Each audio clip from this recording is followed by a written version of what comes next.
Hello বন্ধুরা, good morning. কেমন আছেন আপনারা? খুব ভালো থাকুন, সুস্থ থাকুন। আমিও ভালো আছি। সবিতা গোস্বামী ব্লগ চ্যানেলে আপনাদের সবাইকে স্বাগত। লাইক, কমেন্ট, শেয়ার করবেন, সাবস্ক্রাইব অবশ্যই করে দেবেন। ফেসবুক পেজ থেকে যদি আমার এই ভিডিওটা দেখে থাকেন, ফলো করে দেবেন। তো দেখুন, আজকে আবার সকালে হাজির হয়েছি। একটা রান্না আপনাদের সঙ্গে শেয়ার করব, সেটা হচ্ছে রাজমা। তা রাজমা আমি রান্না করব, সেটা নিরামিষভাবে করব না। আমি একটু মাটন কিমা দিয়ে রাজমা রান্না করব। তা আমি রাজমা কীভাবে রান্না করি সেটাই আপনাদের সঙ্গে শেয়ার করব। চলুন দেখতে থাকুন। দেখুন, রাজমা আমি সারা রাত ভিজিয়ে রেখেছিলাম। রেখে এই যে ভালো করে জল দিয়ে ধুয়ে নিয়েছি। নিয়ে এটা এখন একটু ভাপিয়ে নেব। জল দিয়ে দিয়েছি। এই জলটা দিয়ে আমি একটু অল্প করে সেদ্ধ করে নেব। যেভাবে মটর সেদ্ধ করে নিই আমরা ঘুগনি বানাতে, সেরকমভাবেই আমি এটা হালকা করে একটু সেদ্ধ করে নেব। খুব গলে গেলে হবে না, আবার একদম শক্তও যাতে না থাকে, সেভাবে একটা সিটি দিলেই যথেষ্ট। একটু সেদ্ধ করে নেব। আর এদিকে তো আলু কেটে রেখেছি, পেঁয়াজ রেখেছি, টমেটো রেখেছি, আদা রসুনও পরিষ্কার করে রেখেছি। এখনও বেটে নেবো মশলা সব। আর কিমাটা ধোয়া হয়নি, কিমাটা ধুয়ে নিয়ে আসছি। ততক্ষণ এটা আমি সেদ্ধ বসিয়ে দিচ্ছি, দেখতে থাকুন, স্কিপ করবেন না বন্ধুরা। এই যে আমার এই রাজমাটা একটু ভাপানো হচ্ছে। এখানে আমি আলু কেটে নিয়েছি। এখানে মশলাপাতিটা দেখিয়ে দিই আপনাদের। এই যে এতটা মাটন আছে, মাটনটাকে ছোটো ছোটো টুকরো করে নিয়েছি আমি, কিমা হয়নি।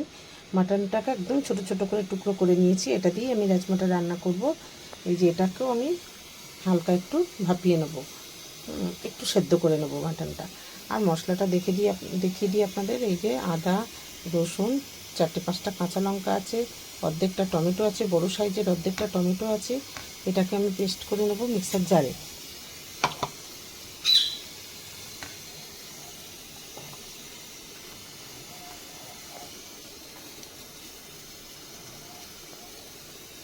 নিয়ে আসছি।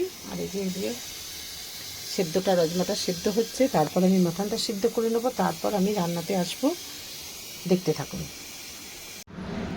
তো এই যে রাজমাটা একটু সেদ্ধ করে নিয়েছি, খুব বেশি সেদ্ধ করিনি, রান্নার সঙ্গে আবার সেদ্ধ হবে সেজন্য এই যে এরকমভাবে একটু সেদ্ধ করেছি। এদিকে মাটনটা সেদ্ধ বসিয়ে দিয়েছি, আর এদিকে কড়া বসিয়েছি, তেলটা গরম হচ্ছে। আমি আলুটা একটু ভেজে তুলব।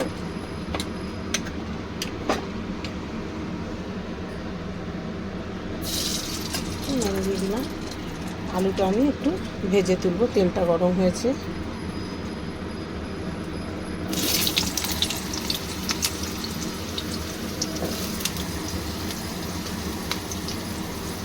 একটু বেশ লাল করেই আমি আলুটা ভেজে নেব, হালকা লাল লাল করে। দিয়ে দেবো নুন। এখন আমি হলুদ কিছু দেবো না, আমি পরে মশলার সঙ্গে একবারে হলুদটা দেবো। শুধু একটু নুন দিয়েই আমি আলুটাকে একটু লাল লাল করে ভেজে নেব।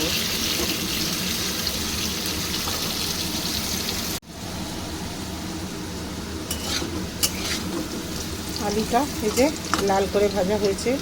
এই আলুটা এবার আমি তুলে নেব।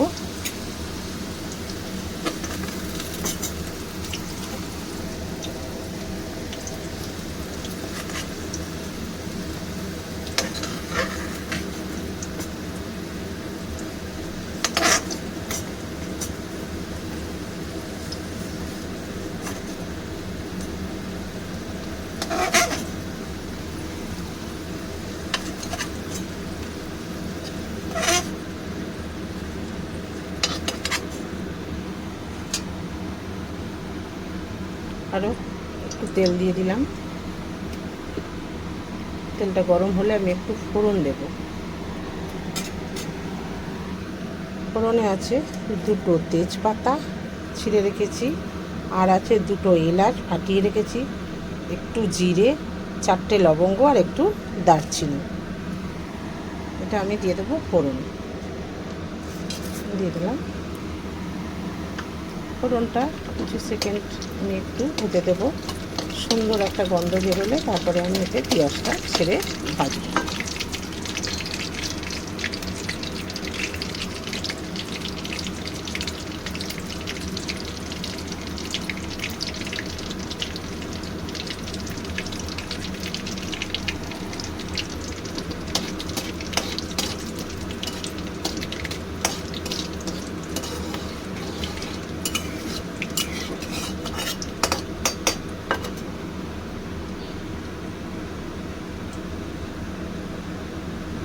বেশ সুন্দর একটা গন্ধ ছেড়েছে ফোড়নটা থেকে।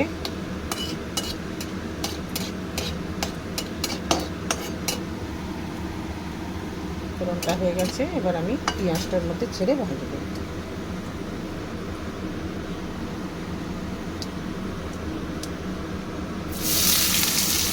পেঁয়াজটা ছেড়ে দিলাম।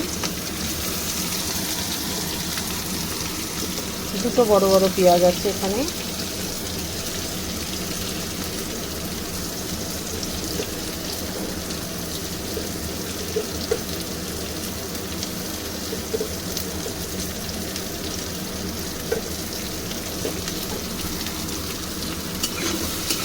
এই পেঁয়াজটাকেও আমি একটু লাল করেই ভাজবো।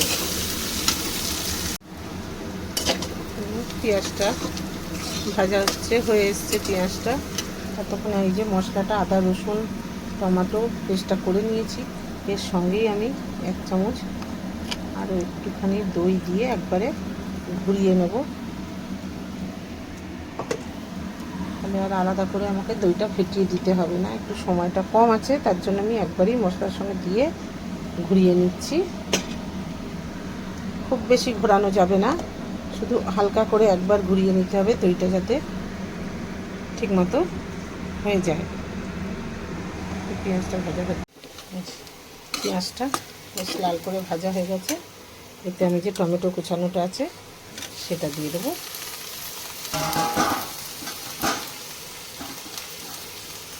হালকা একটু নুন দিয়ে দেবো, তাহলে টমেটোটা তাড়াতাড়ি সেদ্ধ হয়ে যাবে। টমেটোটা আবার একটু নরম হওয়া পর্যন্ত আমি নাড়তে থাকবো। এই যে পেঁয়াজটা টমেটোটা একদম নরম হয়ে গেছে। এবার আমি এই যে এর ভেতরে 1 চামচ দই দিয়ে আদা রসুন কাঁচা লঙ্কা আর টমেটো পেস্ট করে নিয়েছি, এটা দিয়ে দিলাম।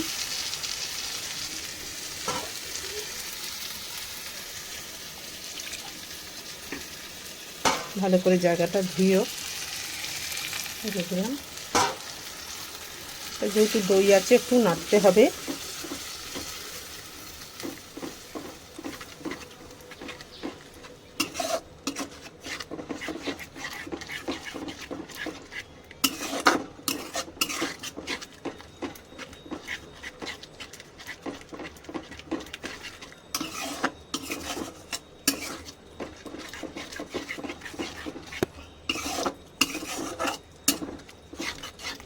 আর এখানে দেবো গুঁড়ো মশলা, জিরে গুঁড়ো ধনে গুঁড়ো হলুদ গুঁড়ো লঙ্কার গুঁড়ো আর একটু কাশ্মীরি রেড চিলি পাউডার। এই যে এটাও সব দিয়ে দিলাম। সমস্ত মশলাটা তেল ছাড়া পর্যন্ত একদম কষিয়ে যাব, নেড়ে নেড়ে নেড়ে নেড়ে। দেখতেই পাচ্ছেন একদম মশলা কষিয়ে তেল ছেড়ে একদম শুকিয়ে দিয়েছি, লেগে লেগে যাচ্ছে। এবারে আমি এর মধ্যে একটু গরম জল দিয়ে দিলাম, নালে লেগে যাচ্ছে। মশলাটা কষানো একদম কমপ্লিট। এবারে এর মধ্যে আমি দিয়ে দেবো যে মাটনটা সিদ্ধ করে রেখেছিলাম হাফ ডান। এবার এটাকে কষিয়ে এর মধ্যে আবার পুরোপুরি সেদ্ধটা করব, অল্প একটু সেদ্ধ করে রেখেছিলাম। এই মাটনটা আমি এর মধ্যে কষাতে থাকবো খুব ভালো করে। এখনও আমি নুন কিচ্ছু দিইনি, নুনটা দিইনি, নুন চিনি সব দেব পরে।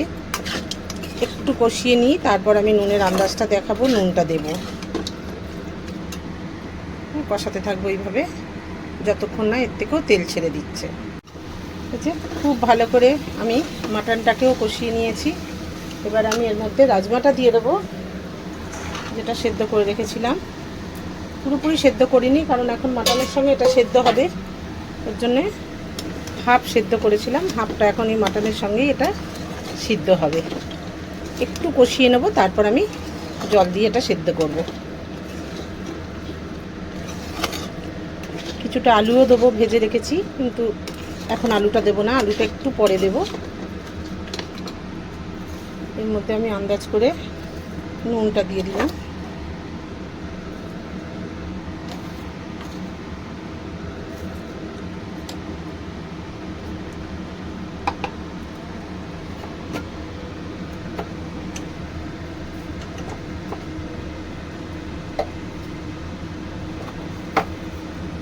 দিয়ে দিলাম একটু চিনি,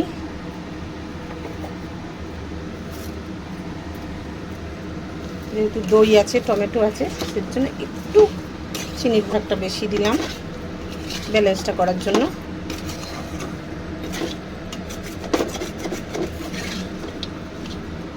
খুব ভালো করে এটাকেও কষিয়ে নেব। আচ্ছা, খুব ভালো করে আমি কষিয়ে নিয়েছি রাজমার সঙ্গে এটা। এবার আমি ভাজা আলুগুলোও দিয়ে দিলাম।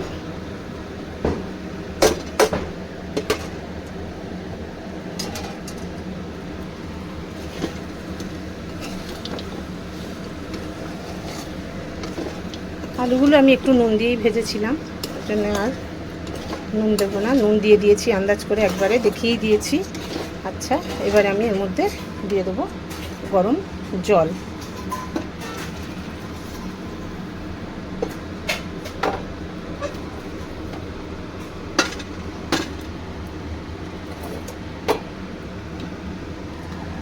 গরম জল করে রেখেছিলাম, সেটা দিয়ে দিলাম।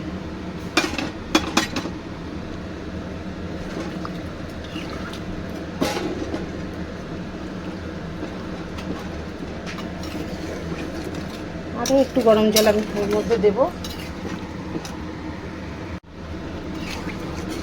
কারণ মাটনটাও ভালো করে সিদ্ধ হবে, রাজমাটাও ভালো করে সিদ্ধ হবে, সেজন্য আমি এর মধ্যে আরও একটু জল দিয়ে দেব, দিয়ে ঢেকে দেব।